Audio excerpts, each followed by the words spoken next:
India tour of south Africa 2023-24 दो test मैचों की सीरीज पर मुश्तमिल पहले टेस्ट के दूसरे दिन का खेल जारी है।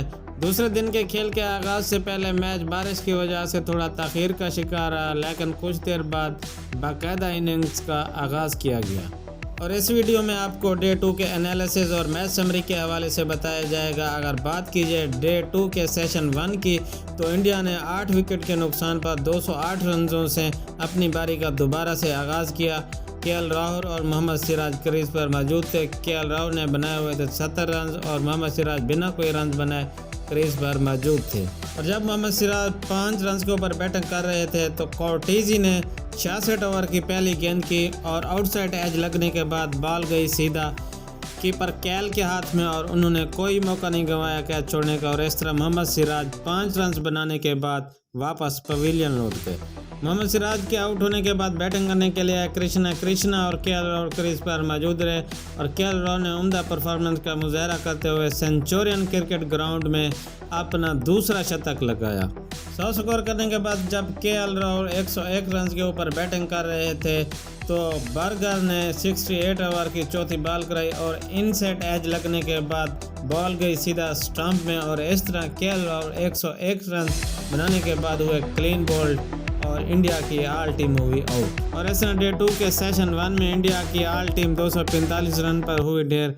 और अगर बात की जाए इंडियन बैटिंग की, तो जायसवाल ने बनाए 17 रन, उसके बाद रोहित शर्मा ने बनाए 5 रन, शुभमन गिल ने बनाए 2 रन, विराट कोहली ने बनाए 38 रन, शहरयार अय्यर ने बनाए 31 रन, केएल राहुल ने बनाए 101 रन, जो कि काफ़ी कारआमद साबित हुए इंडियन बैटिंग के लिए। उसके बाद अश्विन ने बनाए 8 रन, शार्दुल ठाकुर ने बनाए 24 रन, बुमराह ने बनाए 1 रन, सिराज ने बनाए 5 रन।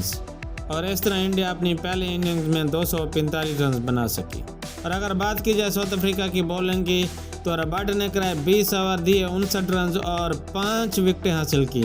जॉनसन ने कराए 16 ओवर, दिए 52 रन और 1 विकेट हासिल की। बागर ने कराए 15 ओवर और 4 गेंदें, दिए 50 रन और 3 विकेटें हासिल की। कॉर्टेजी ने कराए 16 ओवर, दिए 74 रन और 1 विकेट हासिल। इनिंग्स ब्रेक के बाद साउथ अफ्रीका ने किया अपनी बारी का आगाज़ और इस तरह एडन मार्करम और डीन एल्गर आए ओपनिंग बैटिंग के लिए। और जब एडन मार्करम 5 रन के ऊपर बैटिंग कर रहे थे तो मोहम्मद सिराज ने की चौथे ओवर की 5वीं गेंद और आउटसाइड एज लगने के बाद बॉल गई सीधा कीपर के हाथ में और केएल राहुल ने किया एडन मार्करम का कैच। और इस तरह एडन मार्करम 5 रन बनाने के बाद वापस पवेलियन लौट गए। एडन मार्करम के आउट होने के बाद बैटिंग करने के लिए टोनी डिजोर्जी और डीन एल्गर क्रीज पर मौजूद थे। और लंच ब्रेक से पहले साउथ अफ्रीका ने 1 विकेट के नुकसान पर 49 रन बना लिए थे। लंच ब्रेक के बाद डीन एल्गर और टोनी डिजोर्जी क्रीज पर टिके रहे और इन दोनों ने अच्छी पार्टनरशिप लगाई। इसी दौरान डीन एल्गर ने बनाए अपने 50 रन, लेकिन जब टोनी डिजोर्जी 28 रन के ऊपर बैटिंग कर रहे थे तो जसप्रीत बुमराह ने की 29 ओवर की छठी गेंद और आउटसाइड एज लगने के बाद गेंद गई थर्ड स्लिप में और जायसवाल ने किया टोनी डिजोर्जी का कैच। और इस तरह टोनी डिजोर्जी 28 रन बनाने के बाद वापस पवेलियन लौट गए। टोनी डिजोर्जी के आउट होने के बाद बैटिंग करने के लिए पीटरसन और डीन एल्गर क्रीज पर मौजूद थे। और जब पीटरसन 2 रन के ऊपर खेल रहे थे तो जसप्रीत बुमराह ने की 31 ओवर की दूसरी गेंद और इनसाइड एज लगने के बाद बॉल गई सीधा स्टंप में और इस तरह पीटरसन 2 रन बनाने के बाद वापस पवेलियन लौट गए। पीटरसन के आउट होने के बाद बैटिंग करने के लिए बैदनगम और डीन एल्गर क्रीज पर मौजूद रहे और इन दोनों में अच्छी पार्टनरशिप लगी और इसी दौरान डीन एल्गर ने लगाया अपना एक और शतक। और इस तरह सेशन 2 के अख्ताम तक साउथ अफ्रीका ने 3 विकेट के नुकसान पर 194 रन स्कोर बनाए। और जब सेशन 3 का आगाज़ हुआ तो डीन एल्गर और बैदनगम क्रीज पर मौजूद रहे और इसी दौरान बैदनगम ने बनाए अपने 50 रन। और जब बैदनगम 56 रन के ऊपर बैटिंग कर रहे थे तो मोहम्मद सिराज ने की 61 ओवर की पहली गेंद और इनसाइड एज लगने के बाद बॉल गई सीधा स्टंप में और इस तरह बैदनगम 56 रन बनाने के बाद वापस पवेलियन लौट गए। बैदनगम के आउट होने के बाद बैटिंग करने के लिए केएल वेरन और डीन एल्गर क्रीज पर मौजूद थे।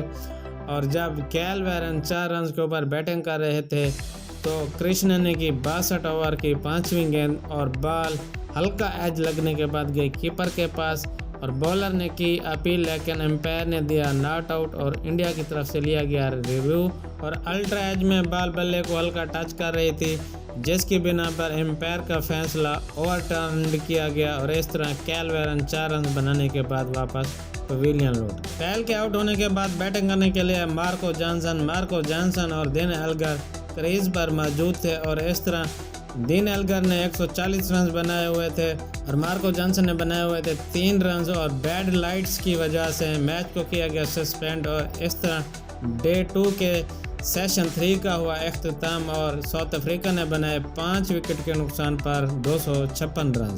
दोस्तों, क्या साउथ अफ्रीका का एक बड़ा टोटल करने में कामयाब हो पाएगी या इंडियन बॉलिंग साउथ अफ्रीका को एक बड़ा टोटल करने से रोक पाएंगे या नहीं, देखने के लिए जुड़े रहिए हमारे साथ।